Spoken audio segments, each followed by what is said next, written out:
هنعمل طريقة كعك ناعم جدا زي المحلات. بس قبل ما نبتدي الفيديو، لو أول مرة تشوفوني ما تنسوش تشتركوا في القناة ولايك وشير لو عجبكم الفيديو. هنحط 7 معالق دقيق، 7 كوبايات دقيق. وبعد كده هنمسك نص الزبدة، هنسخنها كويس جدا على النار في بداية الغليان. والسمسم ده انا بوريهولكم ان احنا شويه كده لما الزبده هتسخن قوي هنحطه على الزبده. هوريكم برضو دلوقتي. انا طبعا دلوقتي بحط الزبده طبعا على النار. واول البدايه قبل ما نعمل اي حاجه هنحط ربع كوبايه ميه دافيه عليها كيس خميره فوريه جاف.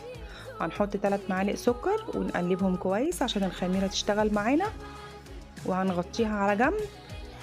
وبعد كده هنبتدي في الدقيق.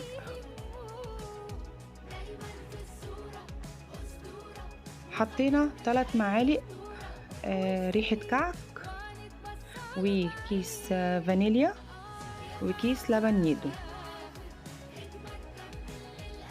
وربع معلقة بيكنج باودر. وهحط 4 معالق سكر بودرة، ومعلقتين نشا. طبعا احنا حطينا المواد الجافة كلها مع بعضها كده على ما الخميرة طبعا تشتغل معانا. اهي بص الزبدة ابتدت تسخن معانا قوي، وحطينا عليها السمسم دوت. انا مسكته حمصته على النار، ما كملش معايا 5 دقايق متحمص. وبعد كده رحت حطاه في الزبدة في بداية الغليان. دي طريقة برضو كويسة، وهوريكي برضو طريقة تانية دلوقتي هتعجبك قوي. وابتدينا طبعا نقلب، وبعد كده ابتدينا بقى نحط الزبدة التانية. انا ما غليتهاش على النار، انا حطيتها في الكازرونة كده. الكازرونة طبعا كانت سخنة. هنبتدي بقى نبس بقى مع بعضينا. عملية البس ديت بتخلي الكعك معانا ناعم جدا. لازم تقعدي تبسي كده مثلا بتاع 10 دقايق او 15 دقيقة. انا عاملة الكعك دوت بزبدة. نقعد نبس كده لحد خلاص كده. انا خلاص الخميرة اشتغلت معايا. اول ما هتبتدي تفور كده منك اعرفي كده ان هي اشتغلت خلاص. هبتدي بقى ما بسش بقى تاني. خلاص هبتدي بقى اعجن،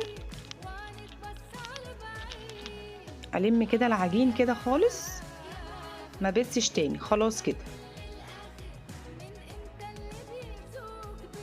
بصوا العجينة لونها صفرة ازاي عشان الزبدة طبعا صفرة.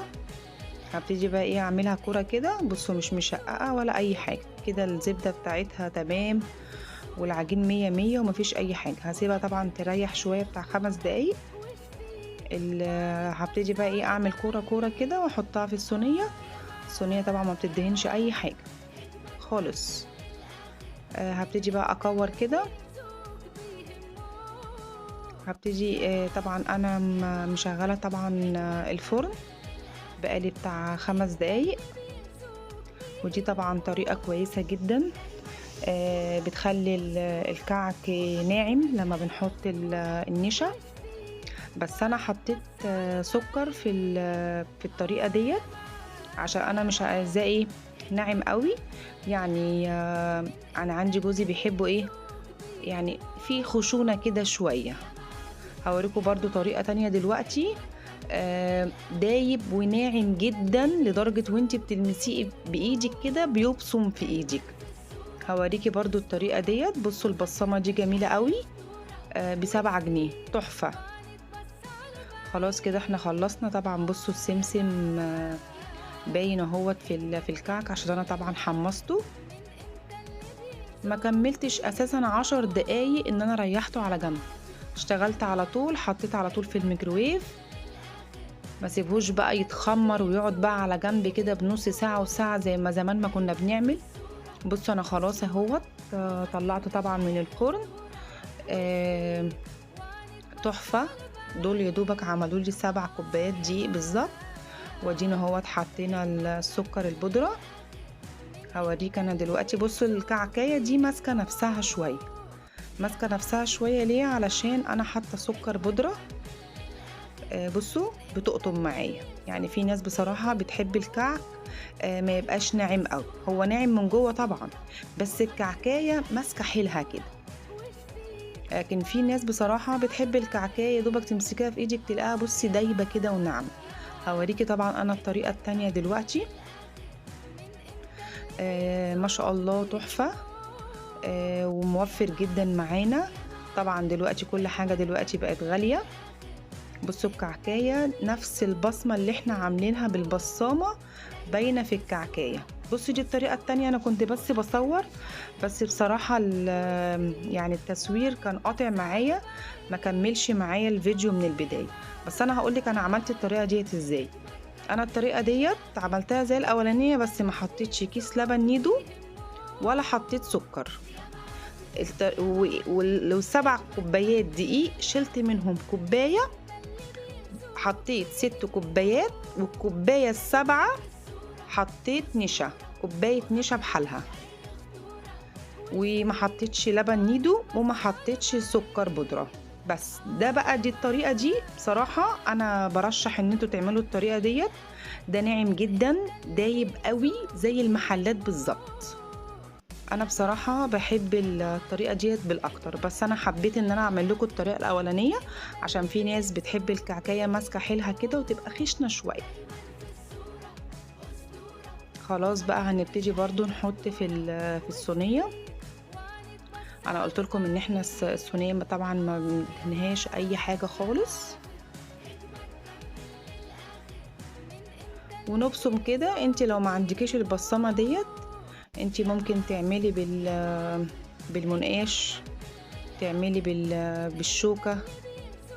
يعني لو ما عندكيش حاجة هنتصرف. بصوا انا بوريكم بصوا البصمة عاملة ازاي.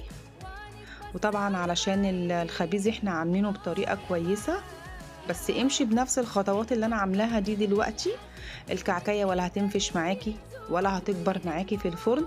زي ما احنا ما حطيناها بنفس الحجم بتاعها هتطلع من الفرن بنفس الحجم بتاعها. طريقة حلوة جدا بصراحة وهتعجبكم قوي، ويا ريت تجربوها في البيت. بصراحة طبعا الحاجة دلوقتي بقت غالية جدا، ويا دوبك 7 كوبايات دقيق وكيس لبن نيدو وشوية بيكنج باودر والنشا وبتاع. ما شاء الله. بصوا انا عملت شوية دولت كده بالقرفة، بصراحة كانت طريقة تحفة. جربي اللي بالقرفة دوت. اخر شوية دقيق رحت ماسكة بصراحة معلقتين قرفة دعكتهم كده في الدقيق ورحت حطهم. بصراحة طلع الكعك اللي بالقرفة بجد والله العظيم تحفة. بصوا ناعم جدا، ناعم خالص بصراحة بسبب كوباية النشا اللي احنا حطيناها ديت. وهم دول بصراحة الشوية اللي انا عملتهم بالقرفة. بصوا طبعا بيبصم في ايدي من كتر ما هو مناعم. انا برشح بصراحة ان انتوا تعملوا الطريقة الاخرانية ديت وبراحتكم برضو. ويا رب يكون الطريقة بجد البسيطة ديت تكون عجبتكم. ويلا اعملي كل حاجة في البيت وبسيط الولاد.